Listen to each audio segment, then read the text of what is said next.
আরে ভাই, মুসলমানদেরকে ঘৃণা করা যাবে না। ওরা হিন্দুদেরকে মারতে চায়। ওরা এক দীপচন্দ্র দাসকে জীবন্ত পুড়িয়ে করেছে শুধুমাত্র এই সন্দেহে যে সে ইসলাম নিয়ে কয়েকটা কথা বলেছে। সত্য না মিথ্যা যাচাই করবার প্রয়োজন অনুভব করেনি, জীবন্ত করেছে। শুধু এক দীপচন্দ্র না, শত শত দীপচন্দ্রকে এভাবে যুগের পর যুগ, এভাবে যুগে যুগে তাদেরকে নির্মমভাবে শহীদ করা হয়েছে।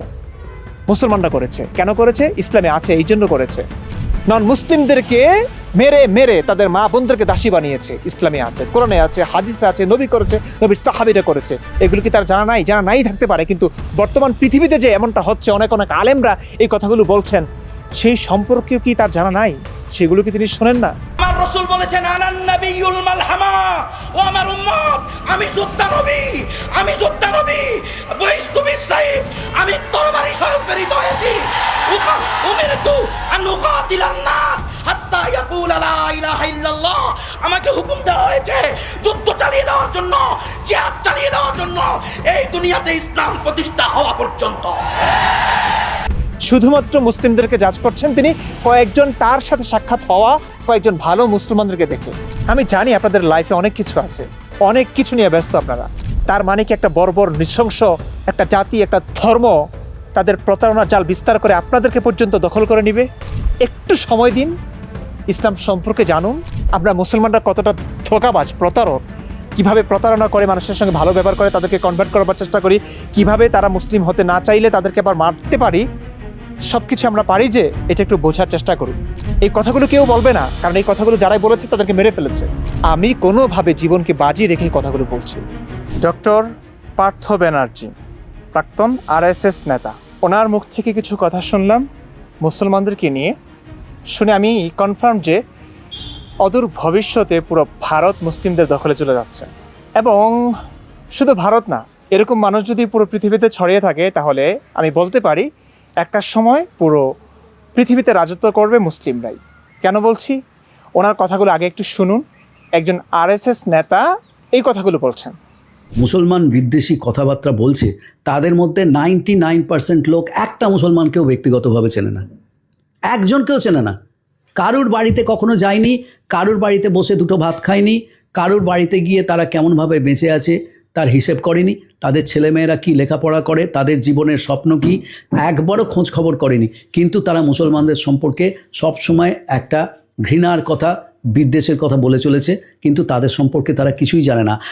তুমি যে প্রশ্নটা করলে দারুণ প্রশ্ন, কারণ আমি সারা পৃথিবীর মুসলমানদের সঙ্গে মেলামেশা করার আমার সুযোগ হয়েছে। আমি আমেরিকার যেরকম মুসলমানদেরকে আমি চিনি খুব কাছ থেকে, বাংলাদেশ পাকিস্তানের মুসলমানদেরকে আমি চিনি কাছ থেকে, সেরকম আমি মিশরের মুসলমানদের চিনি। আমি আমার নিজের ব্যক্তিগত খুব কাছের বন্ধু ছিল সুদানের মুসলমান, ইথিওপিয়ার মুসলমান, তাদের সঙ্গে ব্যক্তিগতভাবে মেলামেশা করেছি। এদের চোখের সামনে আমি দেখেছি। আমি মালয়েশিয়ার মুসলমানদের সঙ্গে মিশেছি, ইন্দোনেশিয়ার মুসলমানদের সঙ্গে মিশেছি। মানে বুঝতে পারছেন, উনি অনেক দেশ ঘুরেছেন, অনেক দেশে গিয়েছেন, অনেক মুসলিম বন্ধুদের সঙ্গে তার সম্পর্ক ছিল। তাদের সবাইকে তিনি ভালো দেখেছেন, ভালো পেয়েছেন। এই কারণে তার ধারণা যে মুসলমানরা ভালো, ইসলাম ভালো। কি আর বলবো, কাদের জন্য কাজ করছি নিজের সব কিছু বিসর্জন দিয়ে, কাদেরকে বোঝাবার জন্য। মাঝে মাঝে হতাশ হয়ে যাই। একটা কথা কি জানেন, প্রতারকরা এই কারণে সফল হয় না, এই কারণে জয়ী হয় না যে সে প্রতারণা করতে পেরেছে। তারা এই কারণে জয়ী হয় যে বহু সংখ্যক মানুষ তাদের প্রতারণার শিকার হয়েছে, তাদের প্রতারণা বুঝতে পারেনি। ইসলামিক ইতিহাসে এটাই হয়েছে। ইসলাম, দেখুন, আমরা মুসলমান, আমি শুধু মুসলিম না, পুরো মাদ্রাসায় কোরআনের হাফেজ হয়েছি, মাওলানা হয়েছি, মুফতি হয়েছি। পুরোটা যৌবন জীবন চলে গেল আমার ইসলাম পড়াশোনা করতে, ইসলামিক স্টাডি নিয়ে পড়াশোনা করতে করতে। আমি ইসলাম বুঝি না? কোরআন, হাদিস, তাফসির, সিরাত, ইতিহাসে যা যা আছে সব আমার জানা আছে, ভাজা ভাজা করা আছে। মুসলমানরা তাদের ধর্মে যা লেখা আছে সেগুলোতে বিশ্বাস করে, কিন্তু বর্তমান সভ্য পৃথিবীর সঙ্গে সেই সব বিধান যেহেতু যায় না, তাই সেই বিধান সম্পর্কে কাউকে কিছু বলে না। তারা বাহ্যিকভাবে খুব ভালো আচরণ করবে নন মুসলিমদের সঙ্গে, যাতে করে সেই ইসলামে আকৃষ্ট হয়। এটা একটা তাদের পলিসি।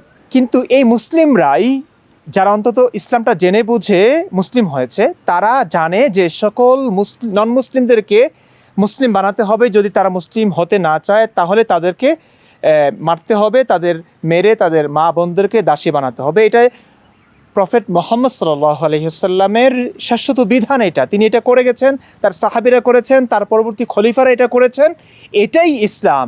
এটাই এখন যারা ইসলাম বুঝেন মানেন তারা কিন্তু এই ইসলামটাই ফলো করেন।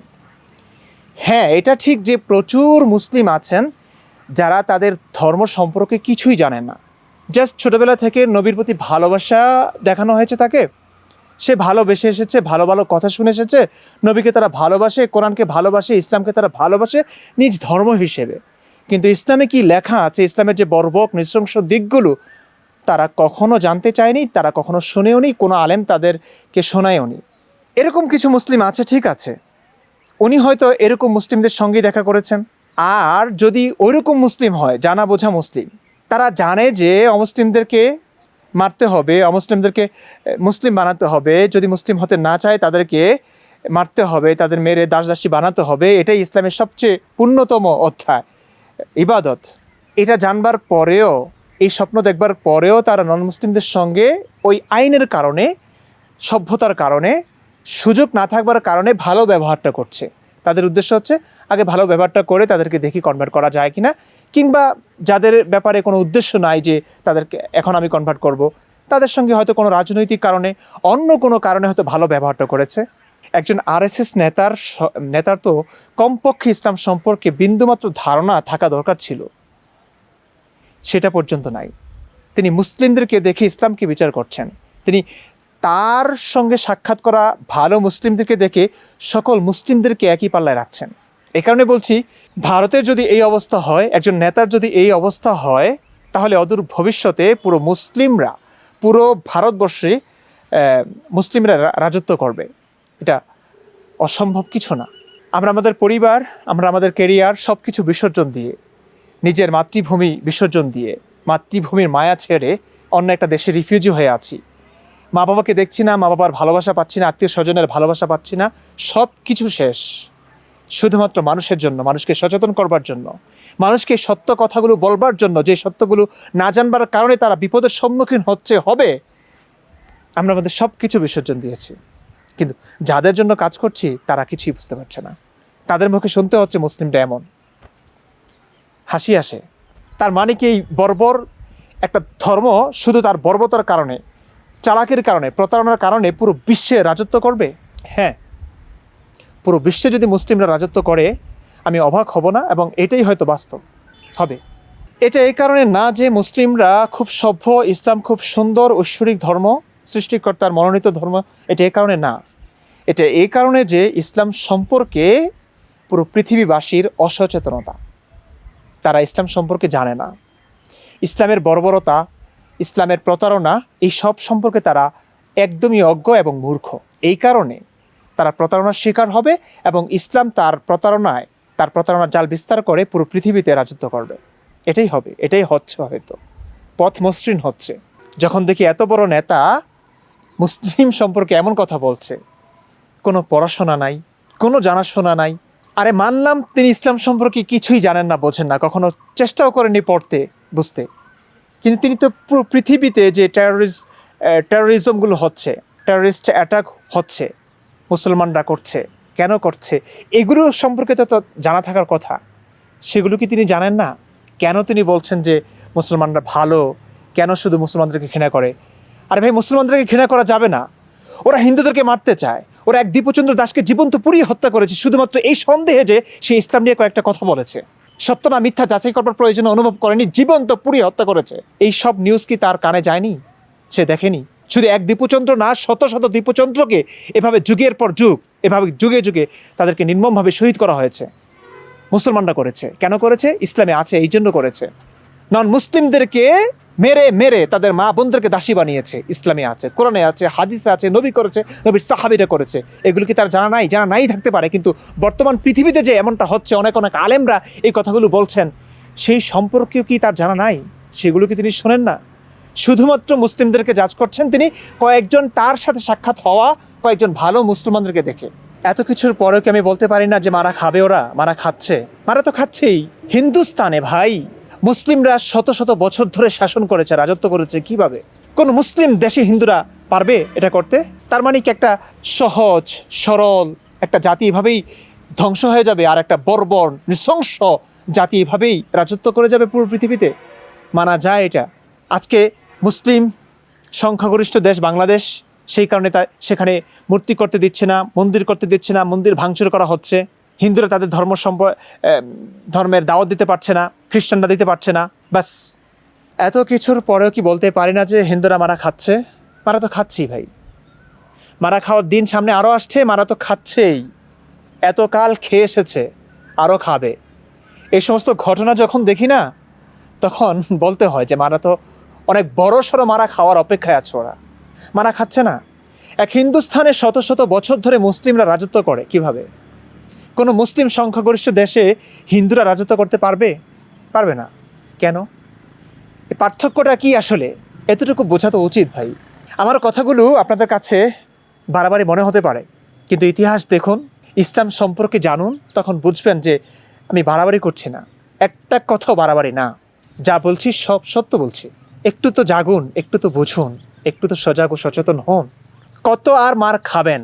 কত আর অজ্ঞতার মূর্খামির মধ্যে ডুবে থাকবেন? আমি জানি আপনাদের লাইফে অনেক কিছু আছে, অনেক কিছু নিয়ে ব্যস্ত আপনারা।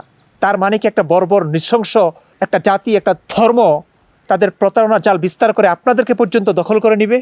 একটু সময় দিন, ইসলাম সম্পর্কে জানুন। আমরা মুসলমানরা কতটা ধোঁকাবাজ, প্রতারক, কিভাবে প্রতারণা করে মানুষের সঙ্গে ভালো ব্যবহার করে তাদেরকে কনভার্ট করার চেষ্টা করি, কিভাবে তারা মুসলিম হতে না চাইলে তাদেরকে আবার মারতে পারি, সব কিছু আমরা পারি যে এটা একটু বোঝার চেষ্টা করুন। এই কথাগুলো কেউ বলবে না, কারণ এই কথাগুলো যারাই বলেছে তাদেরকে মেরে ফেলেছে। আমি কোনোভাবে জীবনকে বাজি রেখে এই কথাগুলো বলছি। একটু হলে গুরুত্ব দিন। আমার কথা বিশ্বাস করা লাগবে না, কোরআন হাদিস একটু ঘাটাঘাটি করুন, বুঝবেন আপনি। আজকে এই সমস্ত মানুষ যদি সচেতন না হয় না, অদূর ভবিষ্যতে, শুরু তো হয়ে গেছে, ভারত মারা খাবে, একটা হিন্দু থাকবে না, দাসত্ব জীবন যাপন করতে হবে তাদের। আজকে এই মানুষগুলোর এই টাইপের কথাগুলো কত মানুষকে প্রভাবিত করছে আপনি জানেন? কত মানুষকে প্রভাবিত করছে। অনেক হিন্দু হয়তো ভাববে যে না, মুসলমানরা অনেক ভালো, ব্যাস মুসলিম হয়ে যায়, কিচ্ছু না জেনে, কিচ্ছু না বোঝে, শুধুমাত্র একটা মানুষের ভুলভাল কথাবার্তা শুনে, বক্তব্য শুনে একটা মানুষ একটা বর্বর ধর্মের সদস্য হচ্ছে। এটা মানা যায় না।